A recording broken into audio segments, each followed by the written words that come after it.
Fala personal, treinador Leandro Ribeiro aqui e hoje você vai aprender como corrigir o slide anterior da cabeça do húmero do seu aluno e acabar com as dores no ombro do seu aluno. Então, se você ainda não é inscrito no canal, já se inscreve, deixa o seu like e coloca o teu comentário para eu saber se você está gostando do vídeo ou não. Segue o mestre.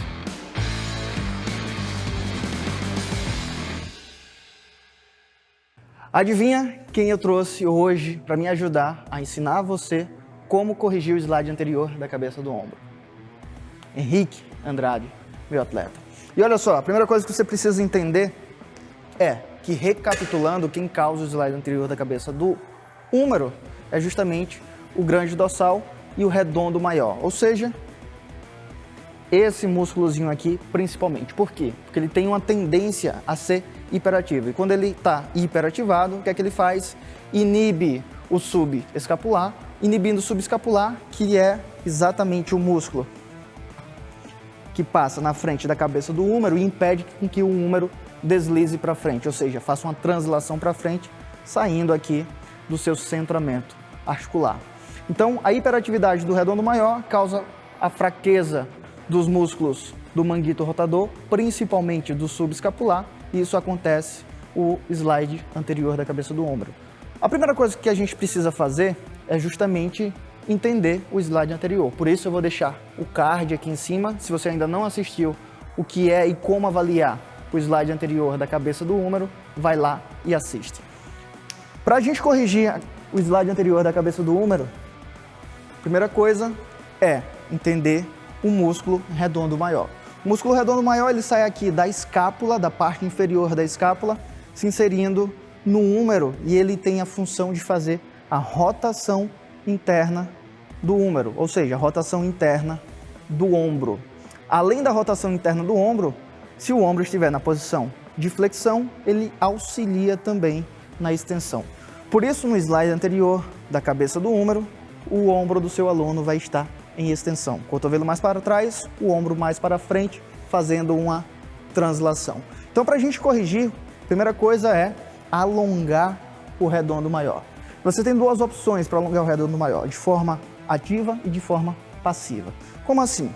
Se o seu aluno for presencial, senta aí, Henrique, para mim, por favor.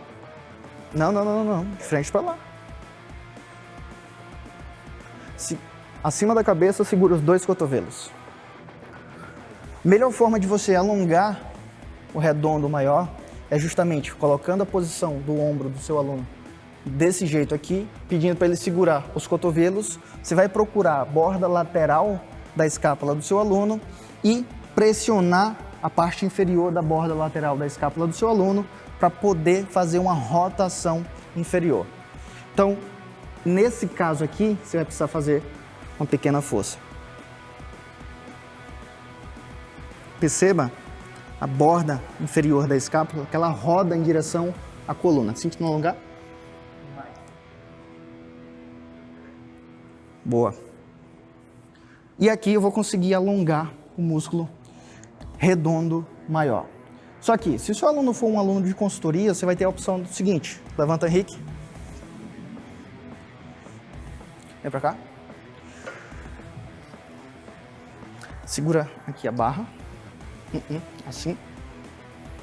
E você vai puxar a barra, forçando a rotação externa. Lembra que eu falei para vocês que o redondo maior ele faz uma rotação interna do ombro. Nesse caso aqui, eu preciso forçar a rotação externa. Para eu forçar a rotação externa, lembra, ele faz, além da rotação interna, a extensão do ombro.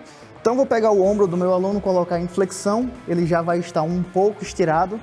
Por que um pouco? Porque nesse caso aqui, toda vez que ele bota o ombro em 90 graus de flexão, a gente tem automaticamente uma rotação superior da cintura escapular. Então, ele não vai estar totalmente estirado somente pelo ombro estar em 90 graus. O que é que eu vou fazer?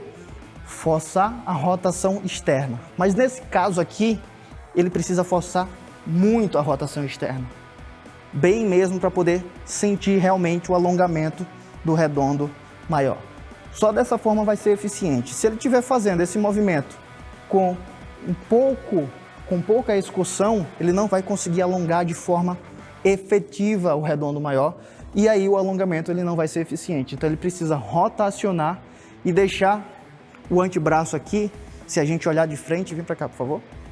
Se a gente olhar de frente, em mais ou menos uns 45 graus, ou até mesmo mais, sem compensar com o tronco.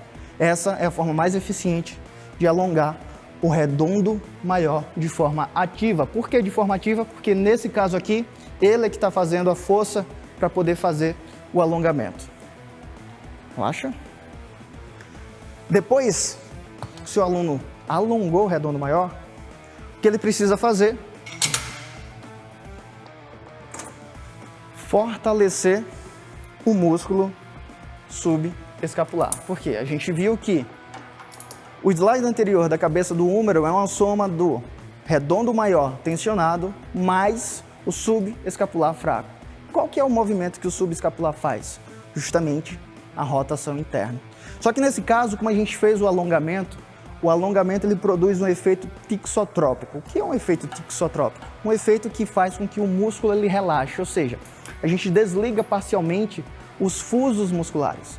Se a gente desliga parcialmente os fusos musculares, toda vez que a gente mandar um intuito de contrair a musculatura, como os fusos musculares vão estar parcialmente desligados, eles não vão responder muito bem à contração.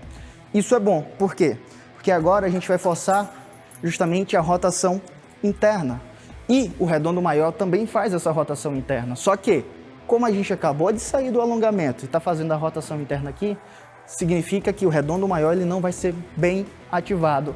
Mas o subescapular, que também faz a rotação interna do ombro, sim.